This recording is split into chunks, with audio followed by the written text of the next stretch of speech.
Boa noite a todos, boa noite para quem está aqui com a gente, para quem está em São Paulo nessa noite fria de novo, que já esfriou tudo de novo e parece que vai piorar nos próximos dias.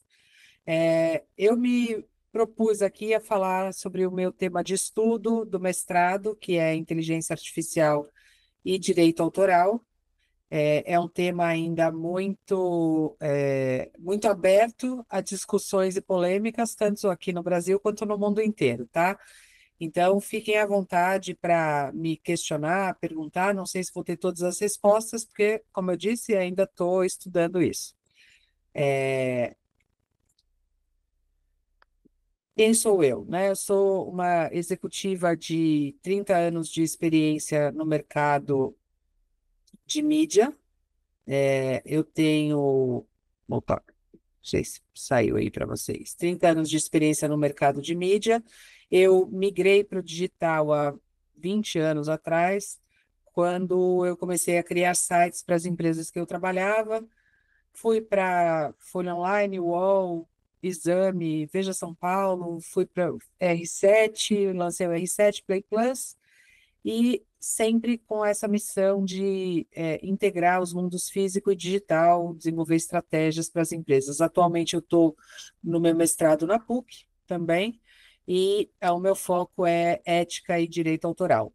Estou fazendo a transição para o universo da IA desde 2018, quando eu estava buscando obter melhoria em produtividade na produção e no conteúdo na empresa que eu estava, que era a Record, e eu queria muito estar fazendo isso e melhorar a produtividade das pessoas, né? Porque eu não queria que todo mundo ficasse sempre fazendo trabalho repetitivo, né? Então, na minha primeira visão, a inteligência artificial ela vinha para isso, para eliminar o trabalho repetitivo, né?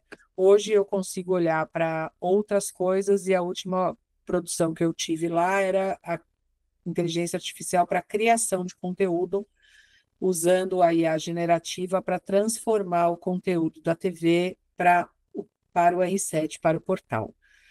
Tem também, além do mestrado que eu estou cursando, eu tenho uma formação em conselho pela Sampo, hoje Exame Sampo, e também em gestão de emoções pelo Einstein, em ESG pela EADA de Barcelona e inovação na CKDSB na China. Hoje a gente vai falar rapidamente sobre fundamentos da IA, esse panorama global do direito autoral, o Brasil, desafios regulatórios, casos do Brasil, abordagem e transparência, e futuro e tendências e recomendações, tá? A inteligência artificial aqui, para esse público que está aqui com a gente hoje, acredito que todo mundo já saiba, mas para quem pegar esse vídeo no YouTube, a inteligência artificial ela é um campo da ciência da computação dedicado a criar sistemas capazes de realizar tarefas que exigiriam inteligência humana, né? Aprendizado, raciocínio, resolução de problemas e compreensão de linguagem. Com a inteligência artificial generativa, é, ele mudou e ele cria qualquer tarefa que exija esforço intelectual, né? A gente acrescenta aí o aprendizado de máquina, as redes neurais, e tudo isso gerou esse conceito hoje chamado de inteligência artificial. Na evolução da IA, eu sempre falo, a IA começou lá nos anos 50, né? O nascimento do campo de inteligência artificial, um momento em que eles não conseguiam comprovar a escalabilidade, mas eles já conseguiam ter o modelo dessa inteligência. Com a chegada dos computadores, o avanço dos sistemas, hoje a gente consegue ter o que os maravilhosos cientistas daquela época pensaram e imaginaram nos anos 50. A IA generativa é essa nova fronteira, né? Ela funciona com treinamento de dados, com aprendizado de padrões, com geração de conteúdo, e ela traz impactos transformadores em todo o campo que a gente cruza. Ela vai ser, com certeza, uma tecnologia transversal a todos os negócios, e ela é uma tecnologia nesse campo do direito autoral, ela tem, de fato, um impacto transformador na criatividade e na arte. ela democratiza a criação artística, permitindo que pessoas sem habilidades técnicas gerem imagem, músicas e textos criativos. Eu costumo brincar que eu nem com a IA consigo criar uma arte decente e criativa. Para vocês terem uma ideia, eu estou aqui hoje fazendo essa minha apresentação num Gama, porque é o máximo que eu consigo chegar. A IA me permite usar uma ferramenta que transforma os meus textos em PowerPoints menores. É até onde eu vou.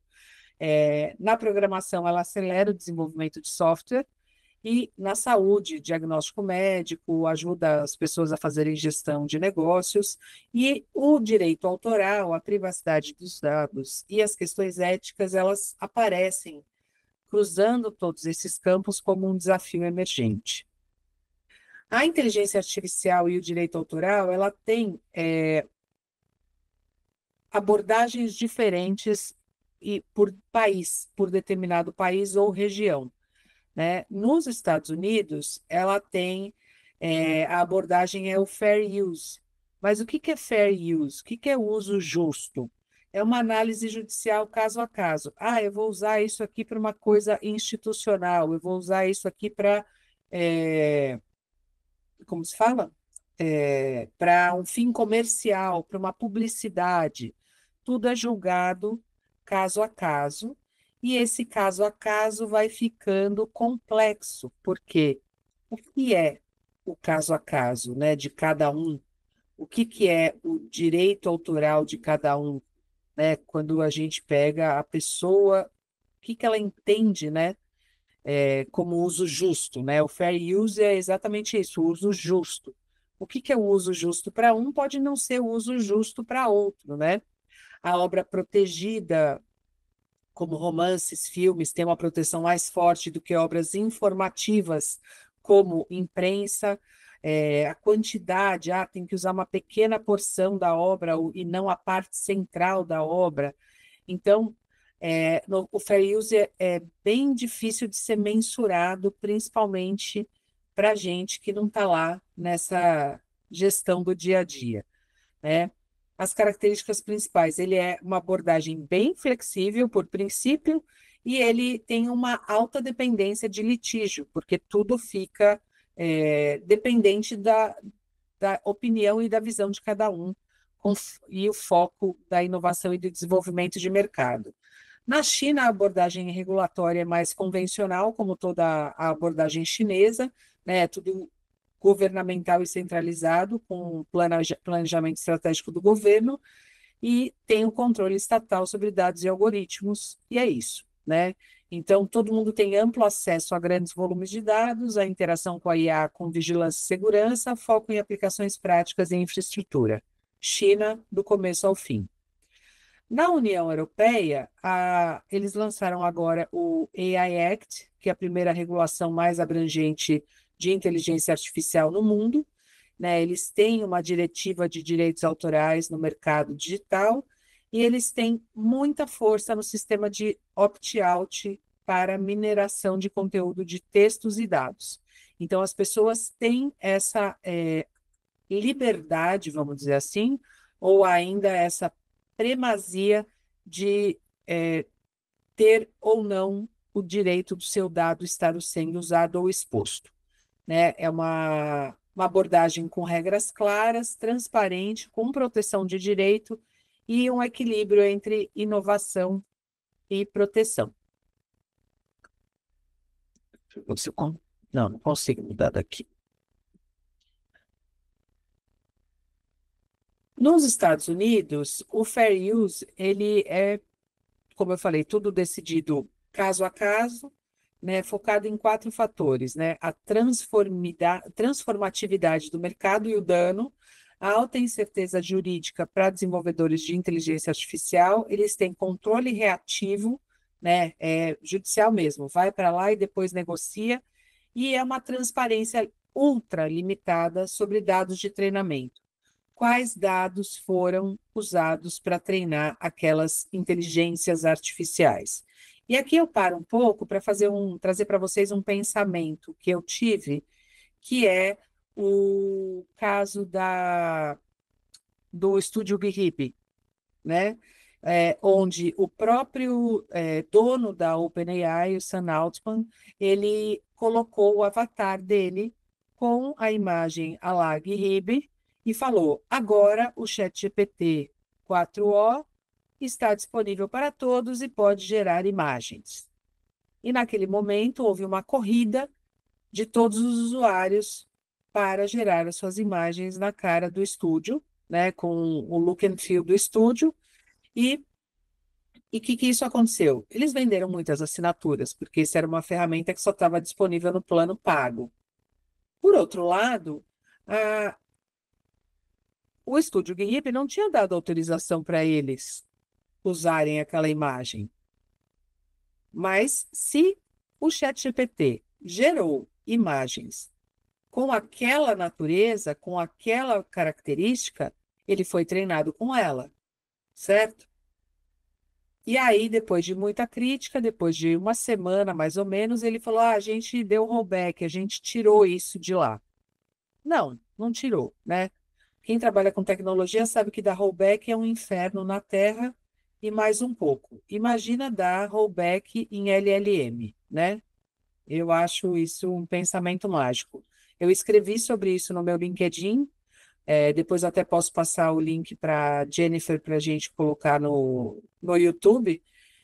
Eu testei, não publiquei, obviamente, mas eu testei várias vezes em dias diferentes e ela ainda estava respondendo a imagens do Estúdio GitHub. Porque como é que você faz a máquina desaprender? Né? A gente está falando de uma máquina e de um sistema que trabalha com grandes modelos de linguagem por aprendizado de máquina. E aí como você faz um rollback de um parque inteiro de máquinas desse, né? Fato é que eu consegui gerar meus guirribinhos, não publiquei porque eu privilegio quem produz propriedade intelectual e eu não vou fazer isso, né? Então, na União Europeia é o AI Act, né, uma abordagem prescritiva baseada em regras e na legislação. Tem exceção para mineração de textos e dados, tem direito de reserva e opt-out para titulares, é um caminho legal claro para treinamento de IA, um controle proativo desse não usar meus dados para treinamento, né? E obrigação de transparência sobre os dados de treinamento. No Brasil, o marco legal da IA, a PL, né, o projeto de lei, o PL 2338, a proposta é um meio termo, com remuneração obrigatória para o produtor de direito autoral, tá? Então, ele reconhece o uso de dados como legítimo, mas ele propõe que uma remuneração compulsória para quem faz. Estabelece diretrizes de transparência e um controle reativo de ação judicial por violação. Também tem um outro PL rodando, que é o 1473, que propõe uma ferramenta de restrição para isso. No Brasil, em detalhe, a gente tem as iniciativas governamentais com os PLs andando lá no Congresso, a atuação da NPD, que foi, eu vou citar aqui mais para frente, ele já atuou nesse segmento, o setor acadêmico, que é onde eu me incluo, né, pesquisas e pesquisas sobre direitos autorais e inteligência artificial, estudos sobre aplicabilidade em obras geradas por inteligência artificial, e aí eu vou falar um pouquinho aqui que obra que é gerada por inteligência artificial ou não, né? O Brasil busca um caminho próprio para regulação da IA, enfrentando um desafio de equilibrar a inovação tecnológica e proteção de direitos, né? No setor privado, a gente tem um nó, né? Empresas brasileiras se adaptando à restrição de uso de dados para IA, desenvolvimento de soluções para garantir a conformidade à LGPD, preocupação com direito autoral e conteúdos gerados por IA, tem a questão da remuneração, que está como fato dado, eles querem que os produtores de conteúdo sejam remunerados por isso é justo.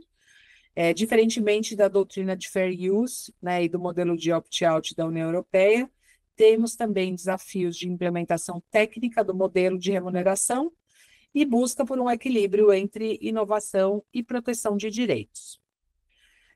Não vou entrar em detalhes aqui no marco legal da IA no Brasil, né, mas é essa questão da remuneração, direito de oposição à mineração de dados, que é o eu não quero, né? E diretrizes gerais de transparência no sistema. Esse gerais de transparência no sistema é que está gerando muita controvérsia, porque precisa ser mais explicado o que precisa ser feito.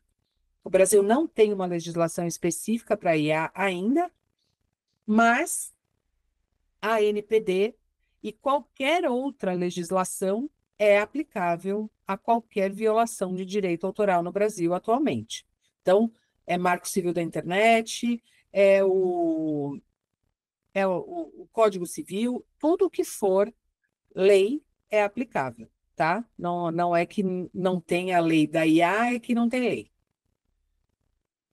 E aqui era o que eu ia comentar, né? Então, a ANPD já atuou e já suspendeu o uso de dados da Meta para treinamento. Eles tiveram que comprovar que eles não estavam usando dados sensíveis dos seus usuários para treinamento de ferramentas de inteligência artificial, de mecanismos de inteligência artificial.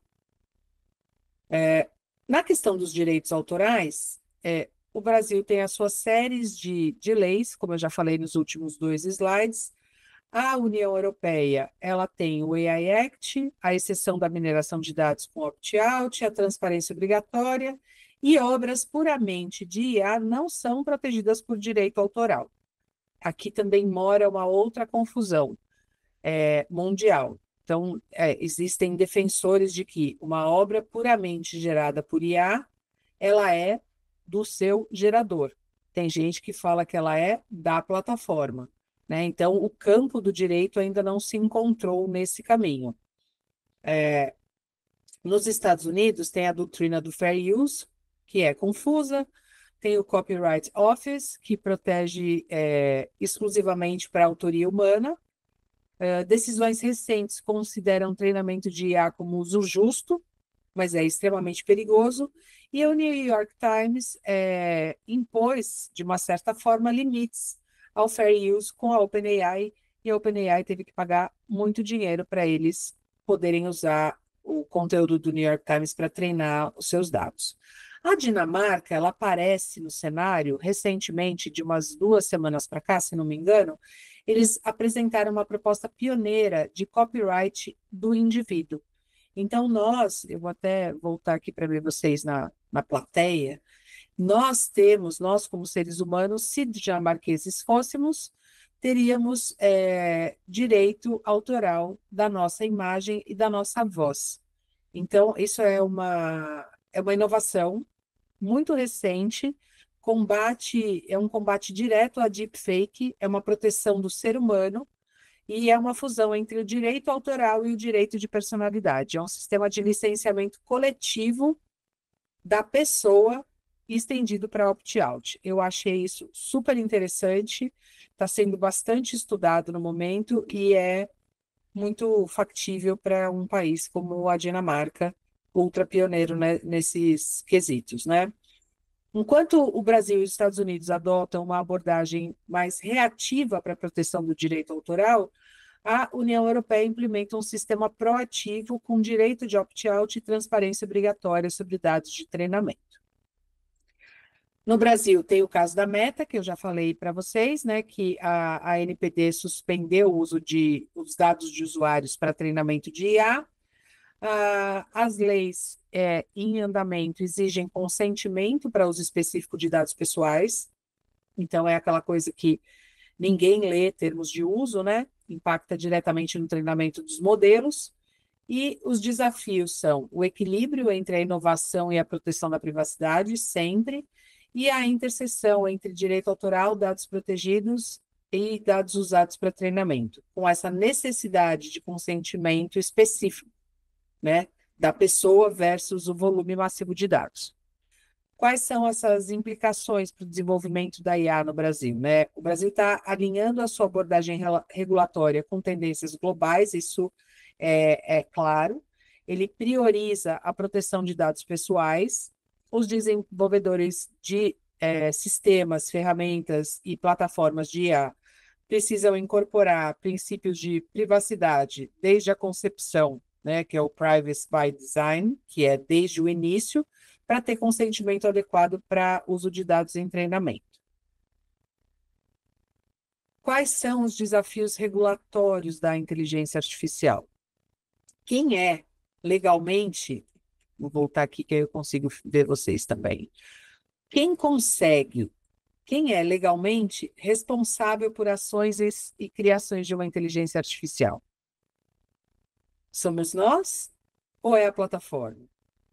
Né? A ausência de uma personalidade jurídica de uma inteligência artificial cria esse vácuo regulatório. Diferentes abordagens entre jurisdições criam essa complexidade para empresas globais e dificultam a conformidade legal. A transparência algorítmica, né? Como a gente vai saber como aqueles dados foram treinados? Então, a gente pôde ver um outro exemplo de um mês atrás, mais ou menos, que é a Disney e a Universal Pictures processando o Midjourney. Por quê? Porque eu coloco lá, eu garanto que sistemas de IA são transparentes e explicáveis, mas eu peço, por exemplo, eu crie a minha imagem à la Estúdio Ghibli, me transforme na Mulher Maravilha, coloque a minha imagem como o Homem de Ferro. Se a inteligência artificial sabe reproduzir isso, é porque ela foi treinada com esses dados para isso. Então, a gente traz uma camada de complexidade. A gente sabe que a inteligência artificial é feita para ser criativa, né? Ela está ali feita para criar, mas ela cria com base em padrões de aprendizado. Então, se ela consegue reproduzir uma ordem minha, me vinculando a personagens e a literatura, vamos dizer assim, de cinema ou de estúdios, é porque ela foi treinada com esses dados de cinema e de estúdio, né? Então, esse é o caso do processo dos estúdios Disney e Universal contra o Midjourney. Nesse caso, poderíamos nós, usuários, sermos processados pelos estúdios? Poderíamos.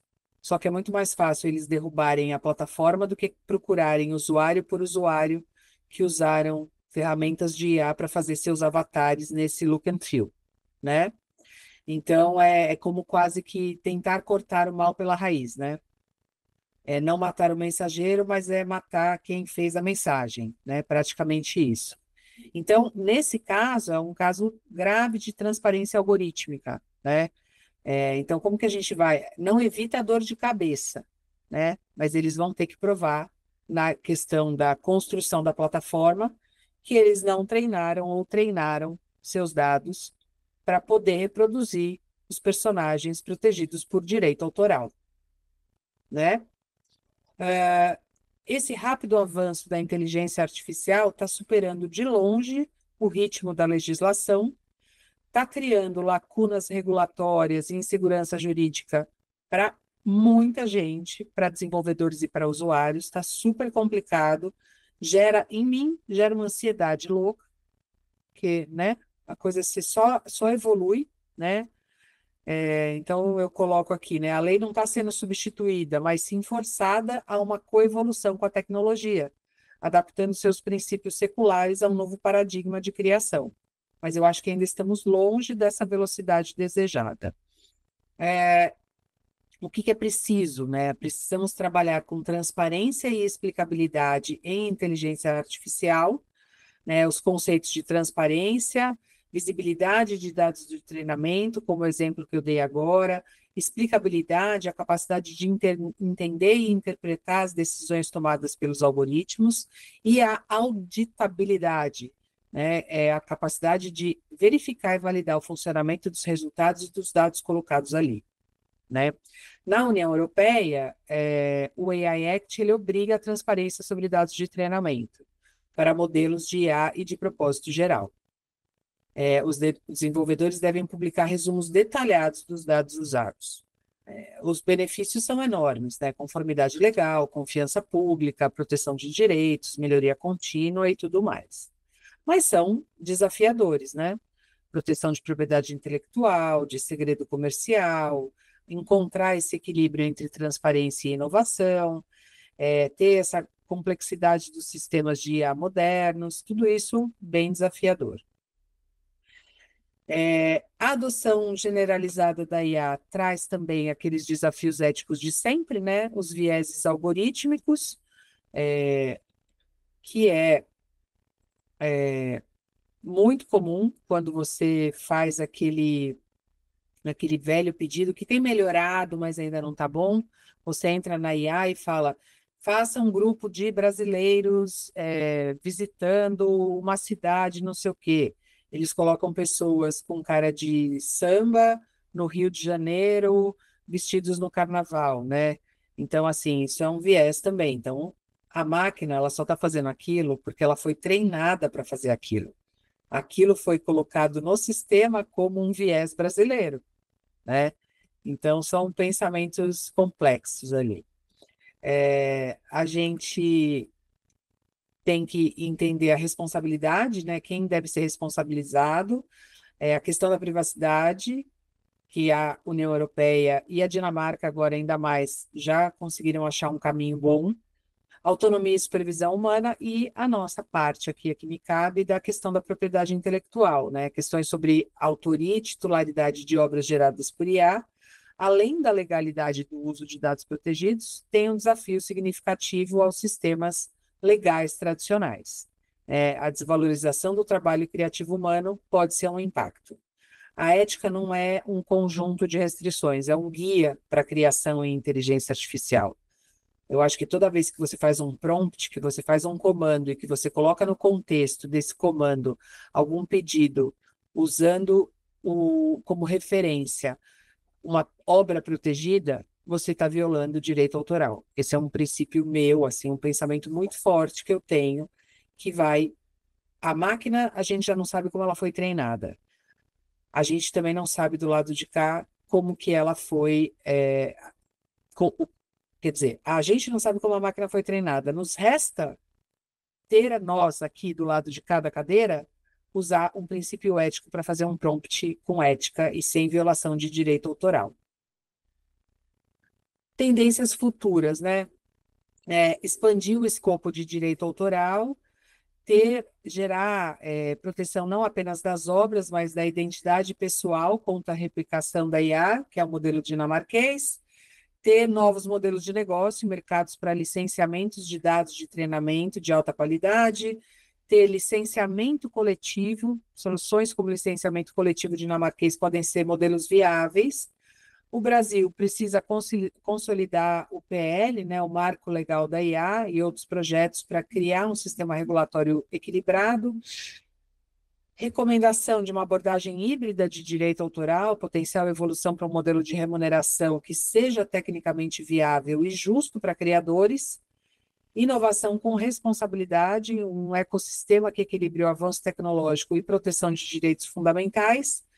E pensar nessa perspectiva futura que, à medida que os sistemas de IA se tornam mais capazes de replicar não apenas obras, mas também pessoas, as leis precisam evoluir para proteger a expressão da identidade humana com o mesmo rigor que elas protegem a expressão criativa.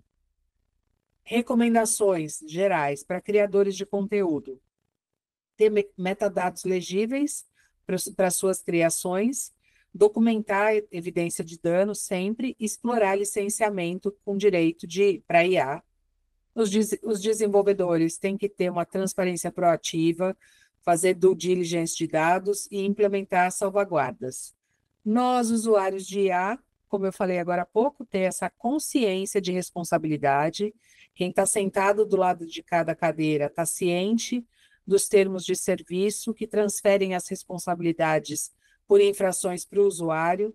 Conteúdo gerado não é necessariamente para livre uso, então, se você está do lado de cá, você não faça um prompt usando como referência obras protegidas por direito autoral, por copyright, por pessoas que são remuneradas por criação, né? Documentar o seu processo criativo, salvar prompt, registrar etapas de edição, seleção e modificação para fortalecer reivindicações de autoria. porque aí também pode ser aquela criação de uma pessoa cria uma obra por IA, e aí todo mundo acha que só porque foi feito por inteligência artificial isso pode ser copiado, e também não pode, né? A IA, nesse caso, é uma ferramenta de criação, então uma obra genuína criada por inteligência artificial, ela também tem que ter o seu direito protegido, e uso ético e consciente, né? Como eu disse, evitando prompts que repliquem estilos de artistas vivos, de empresas e gerem conteúdos protegidos por direito autoral. E aí, perguntas que precisam ser respondidas, né? Como é que a gente equilibra a inovação e proteção de direito autoral no contexto brasileiro? Eu tenho algumas opiniões aqui, né? A gente tem que ter esse marco regulatório flexível, um licenciamento adaptativo para desenvolver modelos de licenciamento que permitam o uso de obras para treinamento de IA, ter um sandbox regulatório para estabelecer ambientes controlados, onde empresas possam testar tecnologias de IA com maior flexibilidade, fortalecimento de gestão coletiva, ampliar o papel da sociedade para negociar licenças em massa para obras de uso de IA, né? Direitos autorais, né? Quais são os maiores desafios para a proteção de obras criativas nessa nossa era da IA? A detecção de violações, como você vai detectar quando uma obra protegida foi usada para treinamento de modelo ou não, é aquilo que eu falei da explicabilidade dos modelos de LLMs, prova de autoria, com IAs gerando conteúdo cada vez mais sofisticados, como a gente comprova a autoria humana, uma escala global versus uma jurisdição local, as plataformas elas são globais, mas os direitos autorais são territoriais, como é que fica essa proteção, né? Por isso que o Midjourney foi direto na plataforma, que é um jeito de você derrubar o espalhador do problema, vamos dizer assim. Obras derivadas, né? Quando a IA combina elementos de múltiplas obras protegidas, e atualização legislativa, a Lei de Direitos Autorais do Brasil, ela é de 98, até que não é tão antiga, mas ela precisaria ser modernizada também para contemplar cenários envolvendo a inteligência artificial. A outra questão fundamental é como preparar a sociedade brasileira para essa transformação impulsionada pela IA. É um caminho que eu tenho percorrido, que é a educação digital. A gente tem que implementar programas educacionais desde o ensino básico sobre a inteligência artificial, seus impactos e seus direitos digitais, capacitação dos profissionais, programas de requalificação de profissionais da área de criação, usando a Ensinar IA como ferramenta, em vez de substituta, desenvolvendo novas competências, conscientização sobre direitos autorais. As pessoas têm que entender que os produtores de obras, eles são criadores e eles não podem não ser remunerados por isso, né? Ter uma infraestrutura de tecnologia que identifique rastreamento de obras, isso é super difícil hoje, só o blockchain poderia chegar nesse nível, sistemas de licenciamento automatizado e diálogo entre setores, governo, setor privado, academia, sociedade civil e toda a equipe de galera de criação para acompanhar os desenvolvimentos e apoio a esse ecossistema criativo. Aqui eu deixo para vocês algumas referências que eu usei para montar essa apresentação para a legislação brasileira, internacional, decisões judiciais que já aconteceram e artigos interessantes para serem lidos. E é isso, gente. Muito obrigada. Estou aqui para eventuais perguntas. Esse aqui é o meu QR Code que leva para os meus materiais e redes sociais. Quem quiser, estou aqui para conversar com vocês. Perfeito, Aline. Obrigada pela exposição, foi excelente. Esse tema, ele é muito interessante, né? Ele é um tema que ainda muito em aberto, né? Tem muita coisa para a gente tentar entender exatamente o que está acontecendo, né? E, inclusive, pessoal, fica aberto aqui as perguntas, se vocês tiverem perguntas. Eu gostaria de começar a fazer um breve debate aqui. Eu achei interessante que você trouxe, né, como a lei de direitos autorais ela está desatualizada, né? É uma lei muito antiga mesmo. Pelo que eu dei uma olhada ali por cima, as últimas alterações que tiveram foi em 2013, ou seja, faz muito tempo. Eu trabalho bastante com propriedade intelectual, eu trabalho bastante com direito autoral, então é uma principal dor que eu tenho aqui no meu dia a dia como advogada, é porque muitas respostas não estão na lei de direitos autorais, justamente porque ela está muito desatualizada, principalmente pensando em novas tecnologias em geral, né? Não só a inteligência artificial, mas tudo que acontece na internet. Eu trabalho bastante com o pessoal de educação online, né, infoprodutores, então eu sinto muito a necessidade de muitas vezes me socorrer de outros instrumentos, porque a lei de direitos autorais acaba não respondendo, né? Então a gente de fato tem uma grande falha, né? E sem dúvidas é muito importante a gente ter alguma atualização legislativa na própria lei de direitos autorais, né? Eu sei que a gente está falando de PL, de regulação da lei de direitos da a regulação da inteligência artificial, né? Que ainda está em andamento, mas os próprios instrumentos que a gente já tem, eles podem ser atualizados, né? A gente não precisa criar instrumentos normativos novos. A gente Sim, pode é o que só eu te falei. atualizar o que a gente já tem. Qualquer lei que existe no Brasil hoje, ela já é suficiente para responder a questão do direito autoral. Tudo é aplicável, né? Hoje o que a gente busca é uma legislação própria para ela ser mais assertiva com essa evolução tecnológica tão rápida. Mas eu falei que ela não é tão velha, porque se você for olhar a legislação trabalhista, por exemplo, ela é dos anos 50, né? Se eu não me engano, 60. Então, uma lei de direito autoral que é de 98, você fala, nossa, tá fresquinha, né? Tá quase Sim, nova.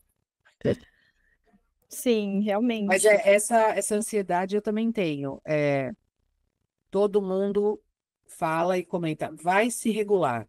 Ah, vai, vai. Só que essa tecnologia é uma tecnologia que anda muito rápido. A capacidade dela de adoção das pessoas, ela é exponencial. Então, assim, o vai se regular, ele deveria ser exponencial também, como eu coloquei em algum slide aqui, que a velocidade do pessoal do regulatório deveria andar pelo menos na velocidade da tecnologia ou tentar chegar lá.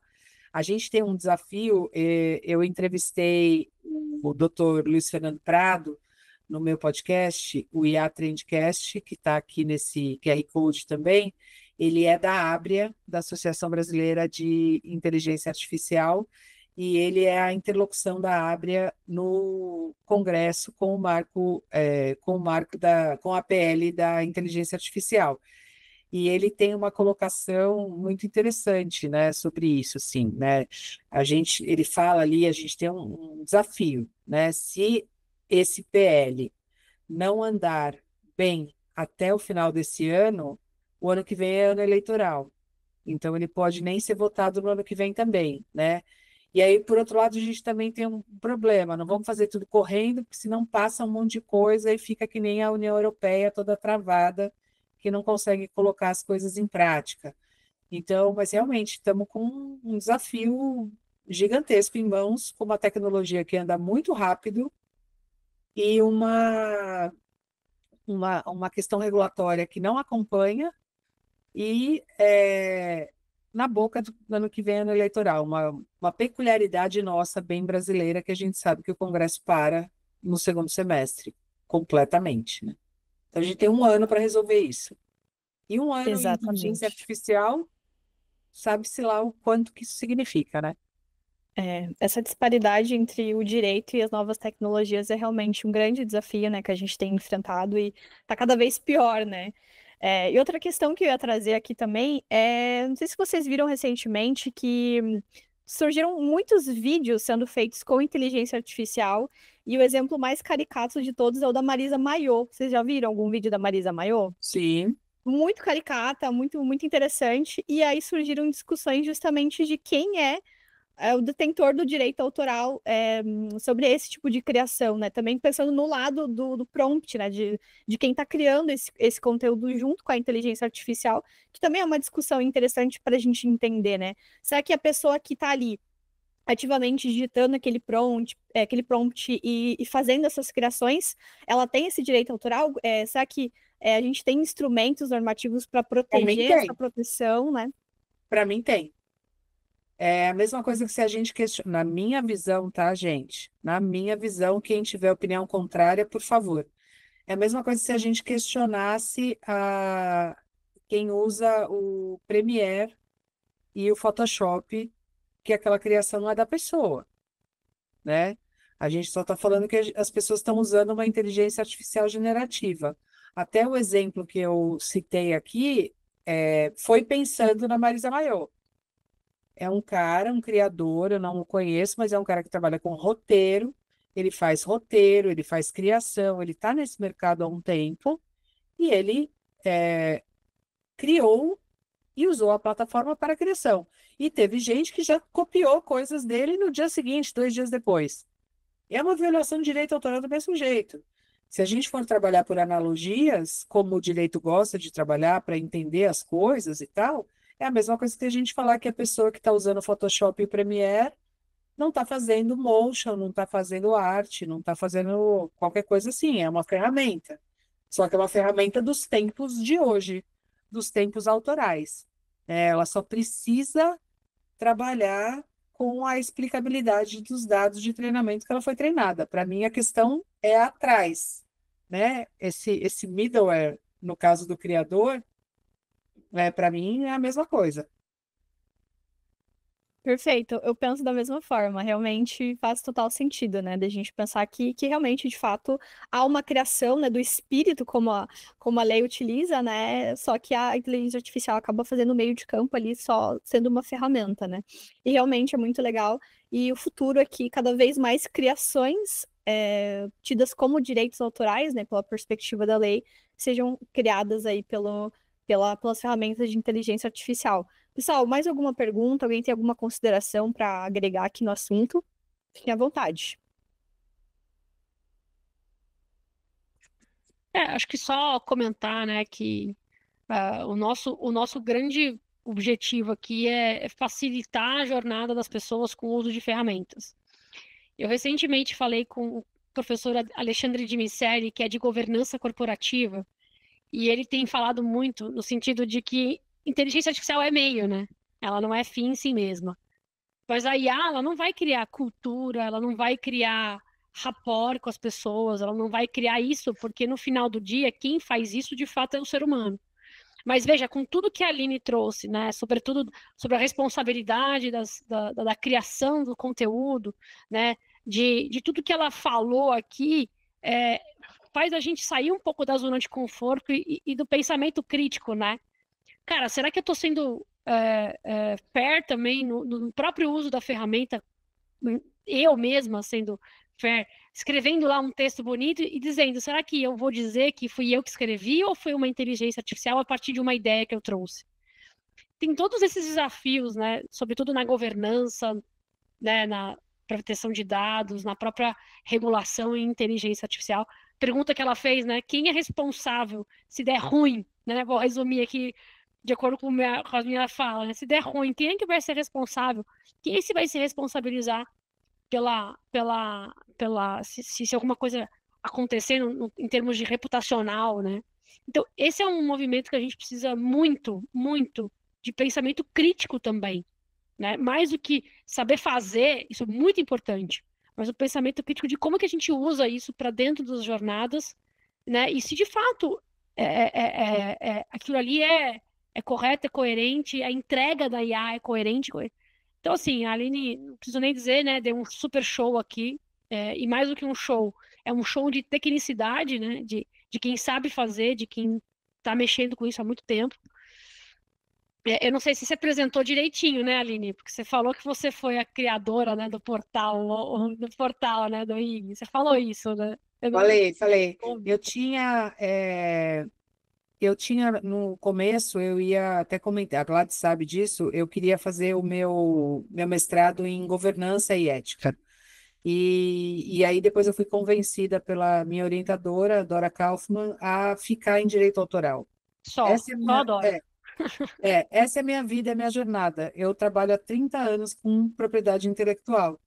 Então, nada mais lógico do que eu defender o direito e o ponto de vista de um mercado que eu estou há 30 anos, né? 30 anos, Então, claro. assim, 30 eu anos. nunca permiti que minhas equipes fizessem pirataria de série. Se tivesse falando comigo que estava baixando torrent, naquela época eu já brigava. Nós somos Boa. empresas, eu sempre só trabalhei em empresa de produção de propriedade intelectual. Por que que as pessoas que estão trabalhando lá dentro não entendem isso? Como que Ah, eles acham que, tá aqui meu pendrive, tá aqui um DVD? Eu falei, vocês estão de brincadeira comigo, né? Então, eu nunca admiti esse tipo de coisa. Eu sempre fui a chata, porque o eu sempre rolê. trabalhei com... eu sempre trabalhei com propriedade intelectual. Então, eu acho que acabou fazendo mais sentido mesmo eu caminhar Não, é. para esse estudo. Eu amei a decisão da Dinamarca da semana passada, retrasada, achei super interessante. Estou estudando isso.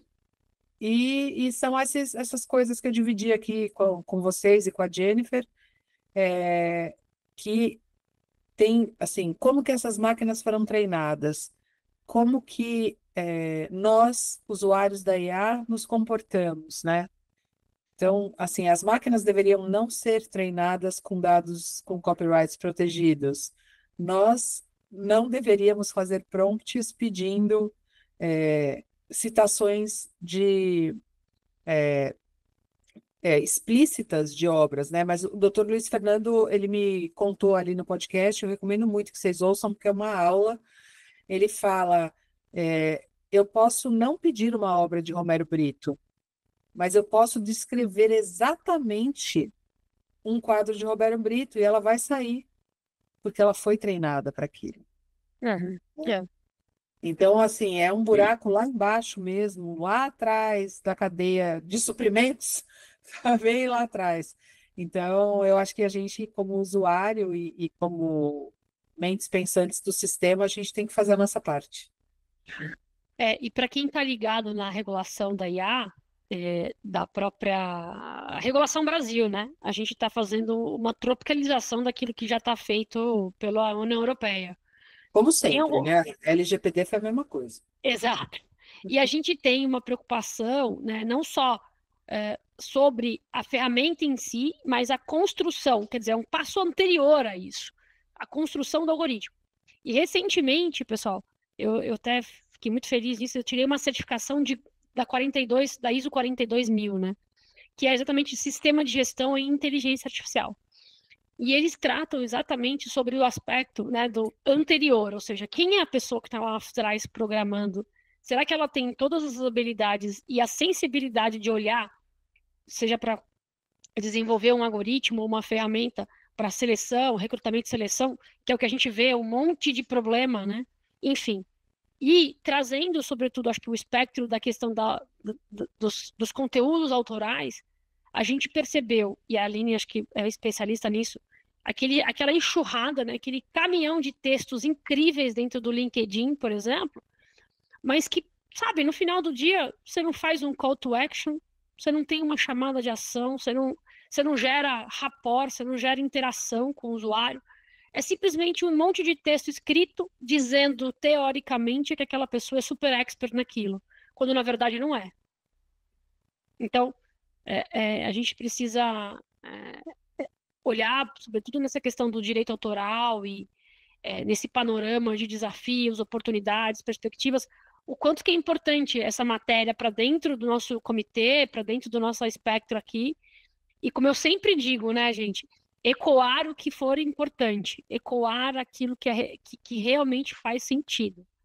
E eu quero fazer aqui um contraponto importante, que a Aline recentemente soltou ali uma mentoria extremamente estratégica, e para quem quer ainda se aprofundar nisso, é super importante estar conectado com quem sabe fazer e quem está fazendo. E o histórico também, o repertório anterior também é super importante, né? Então, vale destacar isso para a gente fazer o nosso call to action, né, Aline? É isso. Acho que o Fontinelli quer falar. Boa noite a todos. Boa. Boa Aline, noite. parabéns pela explanação. Sempre que a gente fala de direito autoral, com inteligência artificial, sempre me vem a dúvida, né, nessa parte de regulação, porque quando a gente entende realmente como é que funciona a criação do LLM, como é que a gente faz o treinamento e como funciona nos dias de hoje, né? Mesmo que a gente tenha eh, vários mecanismos de proteção, hoje em dia existem ferramentas de RAG, de MCP, termos técnicos para dizer que eu posso entrar com novas informações dentro da base que podem partir para uma nova violação de direito autoral. O que é que eu quero dizer com isso? Mesmo que não tenha nada da Disney, por exemplo, um LLM treinado, um RAG com MCP, eu consigo botar para dentro uma imagem da Disney, por exemplo, e aí eu consigo violar esse tipo de coisa, né? Então, é, sempre me vem a dúvida em relação ao direito autoral musical, por exemplo, do ECAD. O ECAD cobra uma taxa em relação a vários shows, eventos, etc. Tem uma regulação sobre isso. Acho que a gente pode explicar melhor como é que funciona. É, então, o que é que eu penso? Eu penso que uma das coisas que deveriam ser sugeridas para uma regulamentação seria algo parecido. A LLM, ela poderia ter esse treinamento e pagaria uma taxa pelo uso. Isso a Mas é gente tem como isso. rastrear. Mas é isso que o New York Times conseguiu nos Estados Unidos. Essa citação que eu fiz é exatamente sobre isso.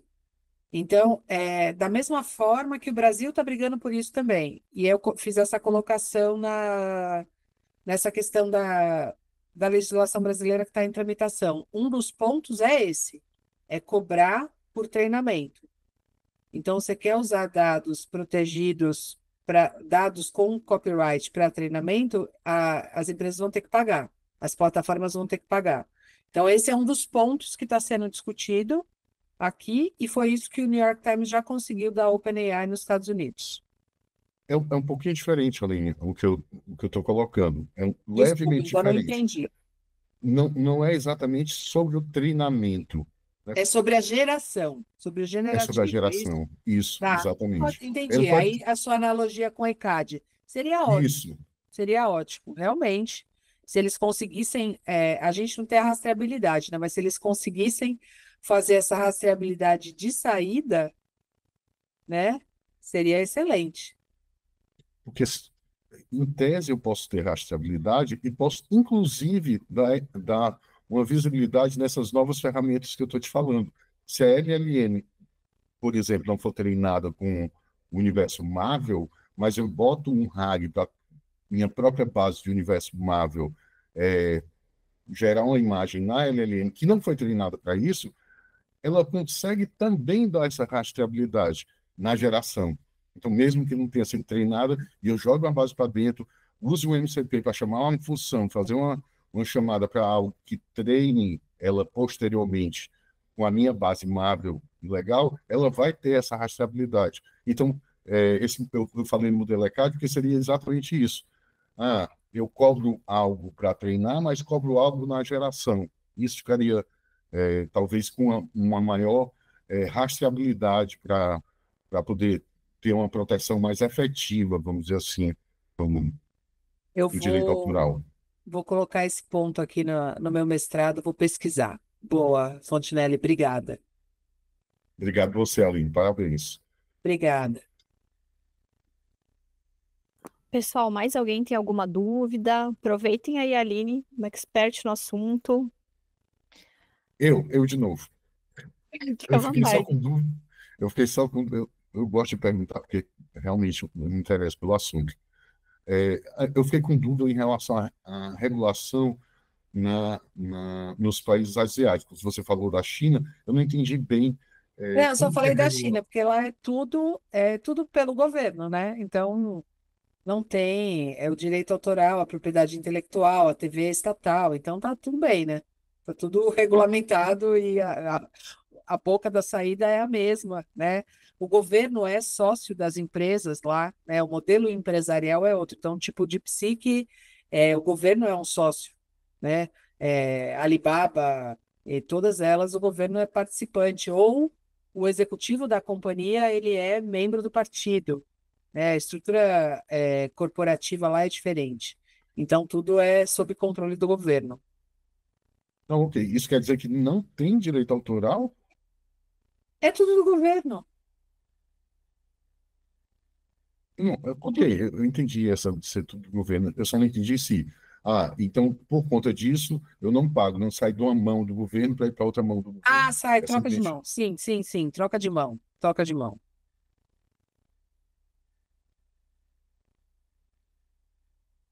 Eu entendi a sua colocação. Sai de uma mão e passa para outra mão. É isso, isso acontece. Isso, Mas é tudo regulamentado e eles cumprem, diferentemente daqui, entendeu? sim. Imaginei. Eu tive lá no final do ano passado, é incrível, assim, eles cumprem tudo, as coisas funcionam. Entendi. Fabrício levantou a mão também, fica à vontade, tá? E, gente, boa noite. Aline, parabéns pela explanação aí, pelo assunto, né? Assunto bem polêmico e tal. Duas colocações. A primeira, assim, sou formado em gastronomia, acabei de me formar agora, e a gente iniciou um Legal. trabalho, e a gente iniciou um trabalho dentro da faculdade, que era um programa de iniciação científica, acabou se estendendo, virou pesquisa e extensão. Nós estamos fazendo um trabalho para entender até o quanto a inteligência artificial e a capacidade humana conseguem conviver dentro de uma cozinha. O que a gente está fazendo? Nós criamos receitas inéditas, né, com os ingredientes do Brasil. Nós estamos testando isso dentro da cozinha. Então, nós criamos 35 receitas, são 7 receitas por região do Brasil. Nós estamos criando isso. Nós testamos as 35 receitas e as viabilidades, execuibilidade de todas elas. A minha dúvida é o seguinte: quando eu terminar todo esse trabalho, eu consigo registrar isso como propriedade intelectual nossa? Porque nós estamos fazendo algo inédito, vamos dizer assim, né? Nós pesquisamos, tem um outro trabalho desse feito nos Estados Unidos com tempo atrás, só que finalizado esse trabalho, tudo a gente consegue registrar isso como propriedade intelectual nossa, que esse trabalho, em algum momento, se ele fosse replicado, teria que ter uma autorização nossa, uma permissão do grupo de estudo que desenvolveu isso? Eu falando aqui com o microfone fechado. Pode, pode sim. Você registra no INPI, né, a sua propriedade intelectual disso. Talvez, estou chutando aqui, tá? Talvez você tenha problemas para registrar pelo INPI e não saber ainda como se faz registros com inteligência artificial, mas acho que faz todo sentido.